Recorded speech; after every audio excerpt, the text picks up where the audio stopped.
Hello. Welcome to the Bore You to Sleep podcast. The podcast that will hopefully help you get to sleep.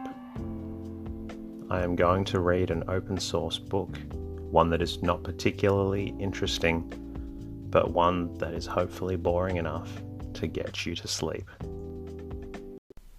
Tonight's readings come from The Old Printer and the Modern Press, written by Charles Knight and published in 1854. It looks at the progress of the press and the English language in relation to its day. I'd like to thank you for listening to the podcast, and I hope it helps you fall asleep. My goal is to help people get a good night's rest everywhere, and I hope it helps you. Before you start feeling drowsy, it would be amazing if you were able to leave a comment and rating in your podcast app. It really does help me bring out more episodes to people who need a good night's rest. You can also say hello or support the podcast at boreyoutosleep.com. In the meantime, lie back, relax, and enjoy the readings. The Old Printer, Chapter 1. In the first book printed in the English language, the subject which was the histories of Troy, William Caxton, the translator of the work from the French, in his prologue or preface, says by way of apology for his simpleness and imperfectness in the French and English languages.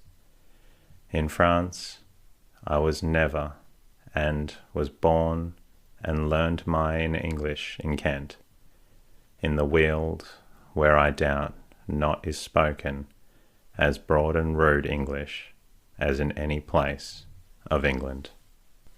The Weald of Kent is now a fertile district, rich in cornland and pasture, with farmhouses and villages spread over its surface, intersected by good roads, and a railway running through the heart of it, bringing the scattered inhabitants closer and closer to each other.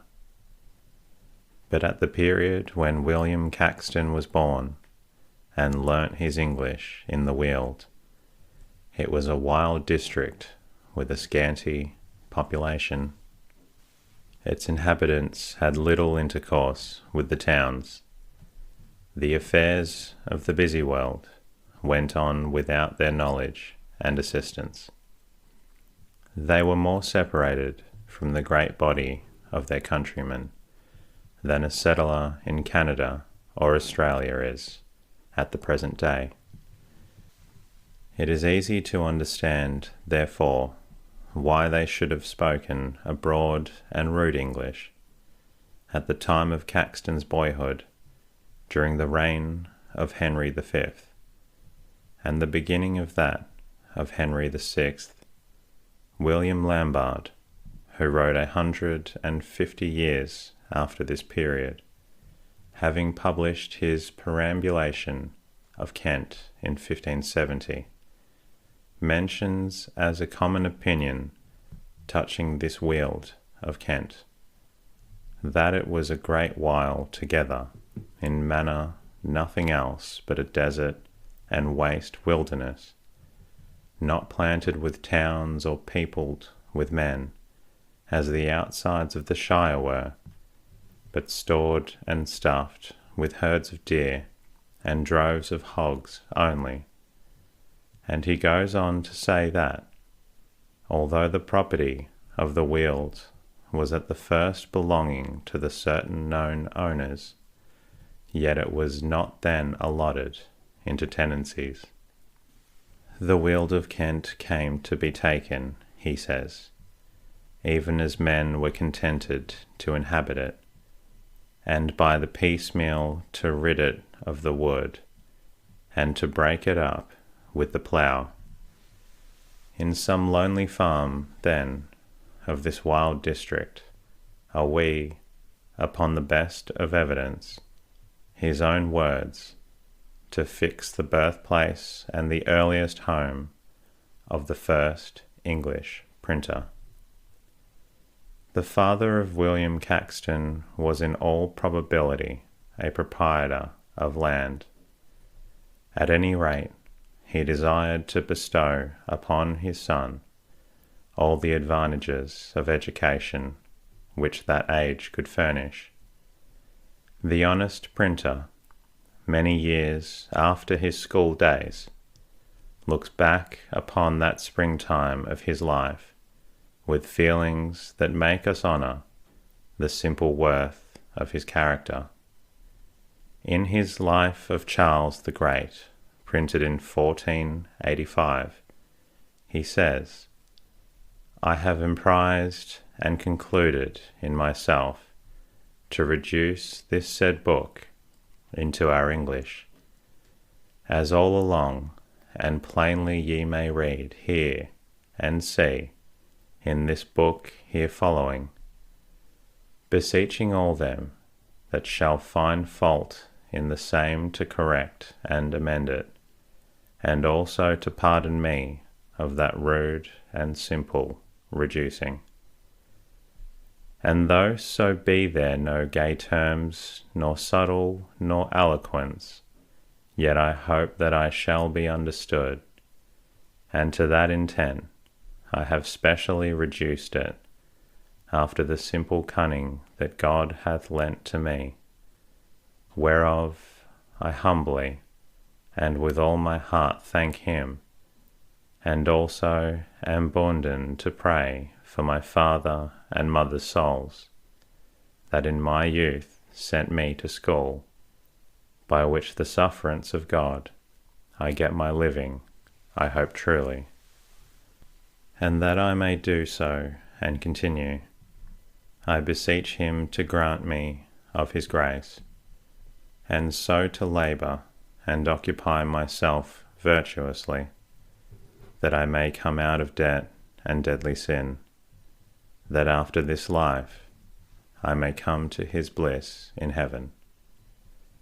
Caxton seems to have the rare happiness to have had his father about him to a late period in his life.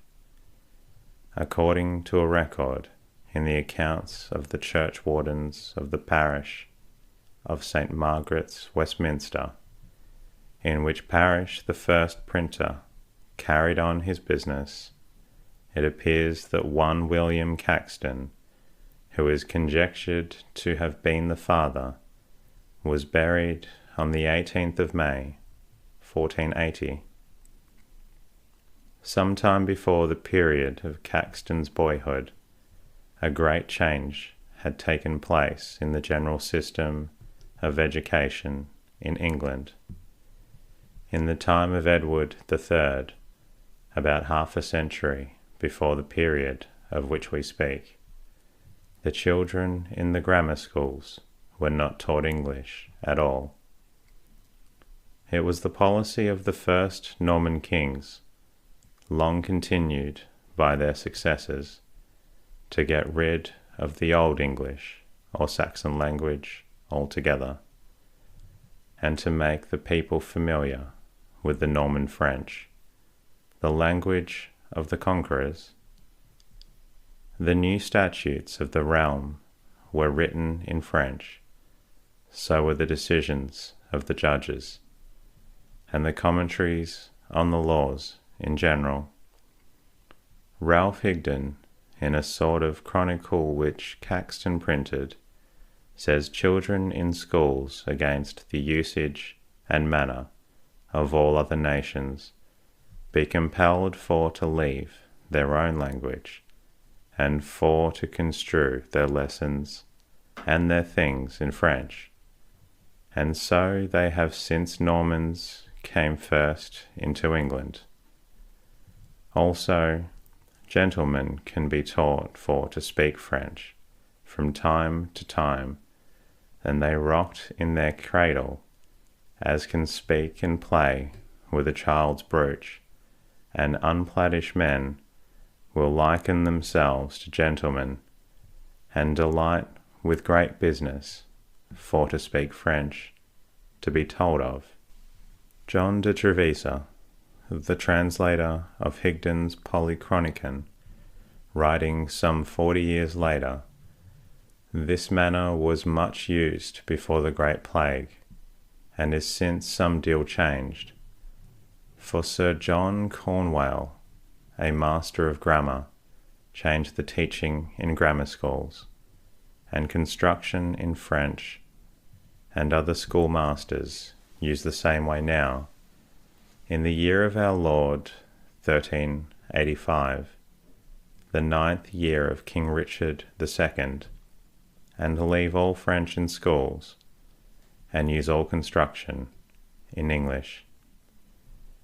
Wherein they have advantage one way, that is, they learn the sooner their grammar, and in another disadvantage, for now they learn no French, which is hurt for them that shall pass the sea."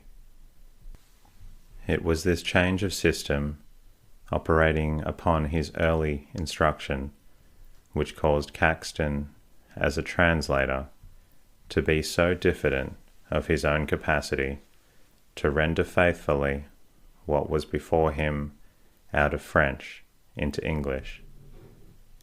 Indeed, from his earliest youth to the close of his literary career, the English language was constantly varying through the introduction of new words and phrases, and there was a marked distinction between the courtly dialect and that of the commonalty. We have seen how he speaks of the broad and rude English of his native Weald, but towards the close of his life, in a book printed by him in 1490, he mentions the difficulty he had in pleasing some gentlemen, which late blamed me, saying that in my translations I had over curious terms, which could not be understood of common people, and desired me to use old and homely terms in my translations. And fain would I satisfy every man, and so to do, took an old book and read therein. And certainly the English was so rude and broad that I could not well understand it. And also my Lord Abbot of Westminster did show me the late certain evidences written in Old English, for to reduce it into our English now used, and certainly it was written in such wise that it was more like to Dutch than English. I could not reduce nor bring it to be understood. And certainly our language now uses variety far from that which was used and spoken when I was born. For we Englishmen be born under the domination of the moon, which is never steadfast, but ever wavering, waxing one season, and waneth and decreaseth another season, and that common English that is spoken in one shire varieth from another, insomuch that in my days happened that certain merchants were in a ship in Thames for to have sailed over the sea into Zealand, and for lack of wind they tarried at Foreland, and went to land for to refresh them. And one of them named Sheffield, a mercer, came into an house and asked for meat, and especially he asked after eggs, and the good wife answered that she could speak no French, and the merchant was angry, for he also could speak no French, but would have had eggs, and she understood him not. And then at last another said that he would have iron. Then the good wife said that she understood him well. Lo, what should a man in these days now write, eggs or iron? Certainly it is hard to please every man, by cause of diversity, and change of language.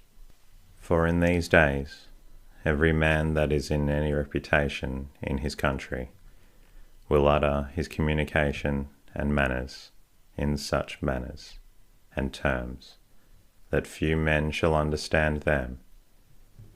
And some honest and good clerks have been with me, and desired me to write the most curious terms that I could find.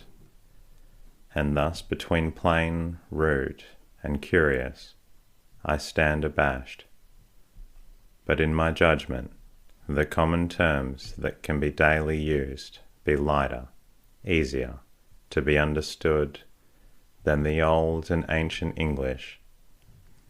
In these days, when the same language with very slight variations is spoken from one end of the land to the other, it is difficult to imagine a state of things such as Caxton describes, in which the common English, which is spoken in one shire, varieth from another, and there was a marked distinction between plain terms and curious terms.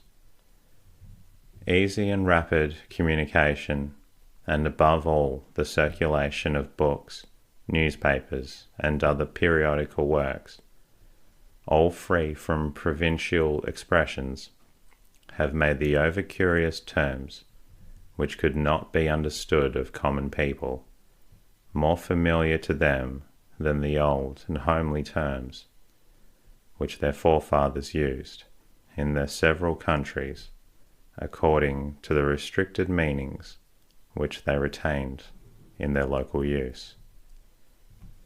When there were no books amongst the community in general, there could be no universality of language.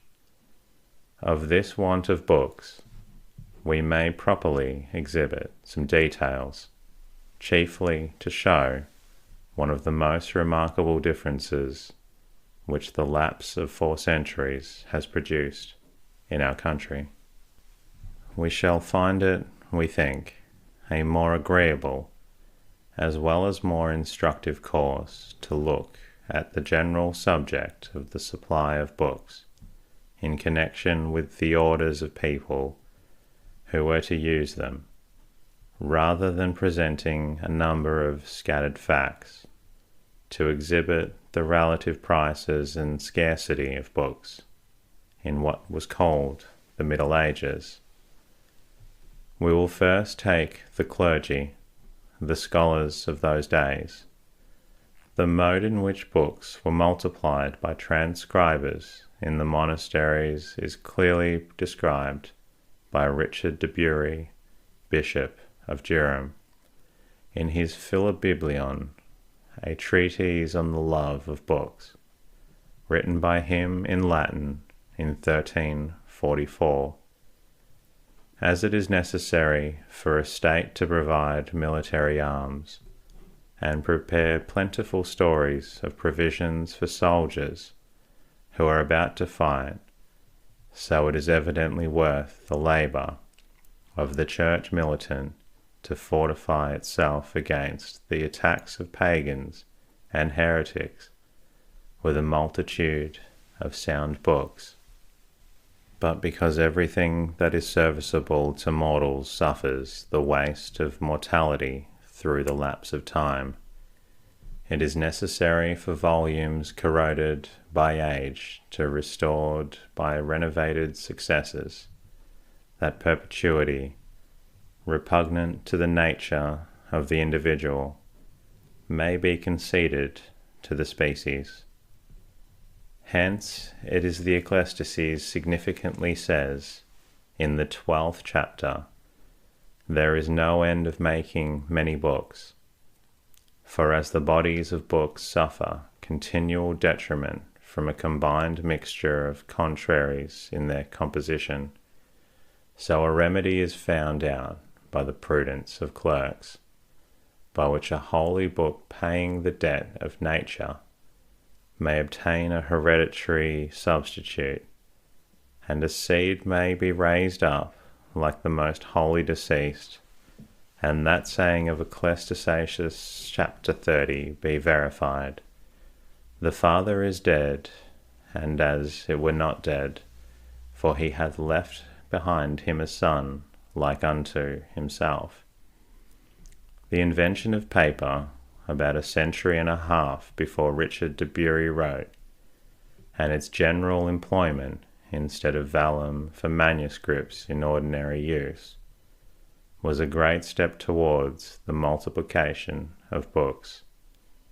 Transcribers necessarily became more numerous, but for a long period they were wholly belonged to the monastic orders, and the books were essentially for the use of the clergy. Richard de Bury says, with the most supreme contempt for all others, whatever be their rank, laymen, to whom it matters not whether they look at a book turned wrong side upwards, or spread before them in its natural order, are altogether unworthy of any communion with books. But even to the privileged classes he is not sparing of his reproach as to the misuse of books. He reprobates the unwashed hands and the dirty nails, the greasy elbows leaning upon the volume, the munching of fruit and cheese over the open leaves, which were the marks of careless and idle readers.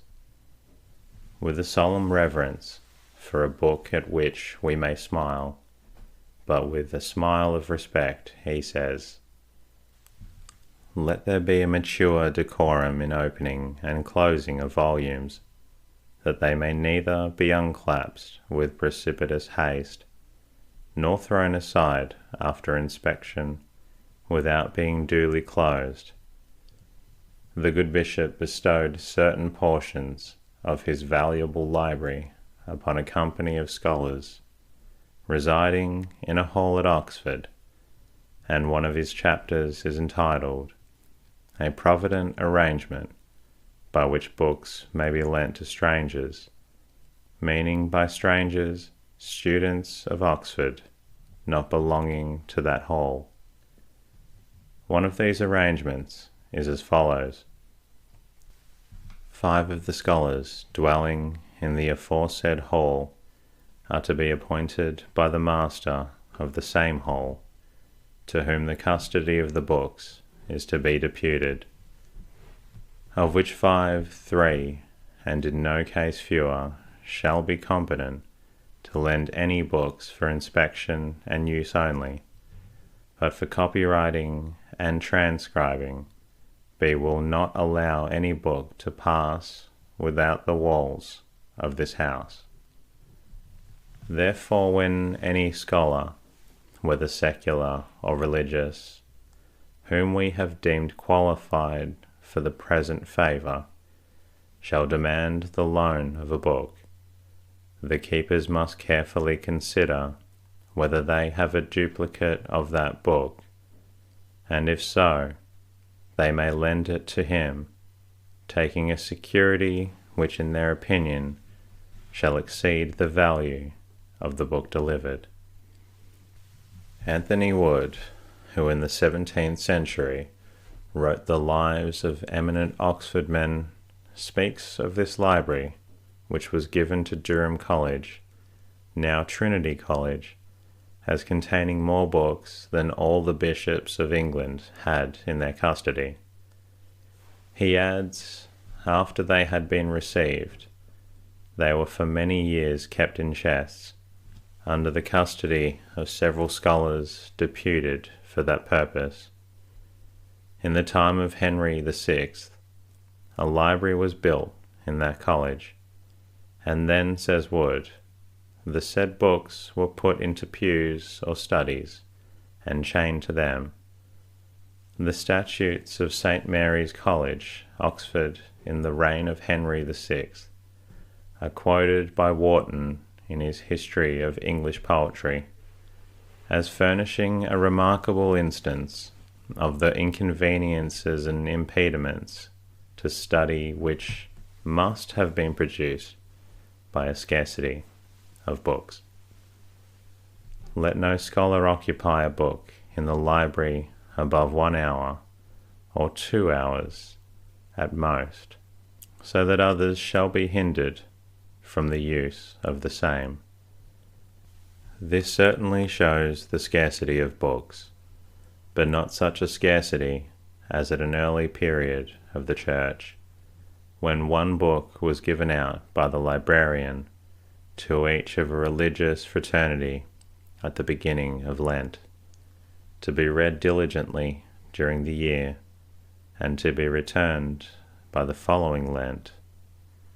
The original practice of keeping the books in chests would seem to indicate that they could not be very frequently changed by the readers, and the subsequent plan of chaining them to the desks gives the notion that, like many other things tempting by their rarity, they could not be safely trusted in the hands of those who might rather covet the possession than the use.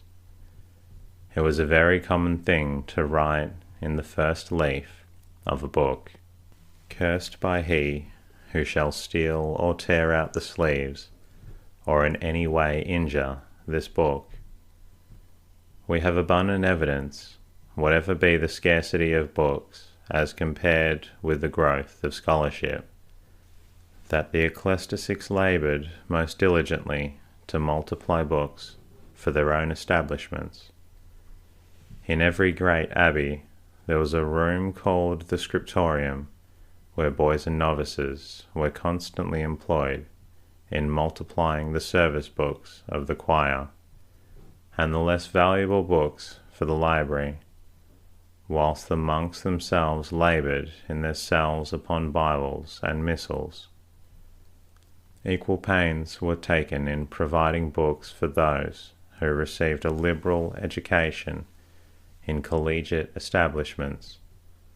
Warton says, at the foundation of Winchester College, 1 or more transcribers were hired and employed by the founder to make books for the library. They transcribed and took their commons within the college, as appears by computations of expenses on their account now remaining. There are several indications that even kings and nobles had not the advantages of scholars by profession, and possessing few books of their own, had sometimes to borrow of their more favoured subjects. We find it recorded that the prior of Christ Church, Canterbury, had lent to King Henry V the works of St. Gregory, and he complains that after the king's death the book had been detained by the prior of Sheen. The same king had borrowed from the Lady Westmoreland 2 books that had not been returned, and a petition is still extant in which she begs his successors in authority to let her have them back again. And that concludes tonight's readings. I hope you're feeling drowsy, and if you're not, please feel free to listen to another episode. I look forward to bringing you another episode very soon, and in the meantime,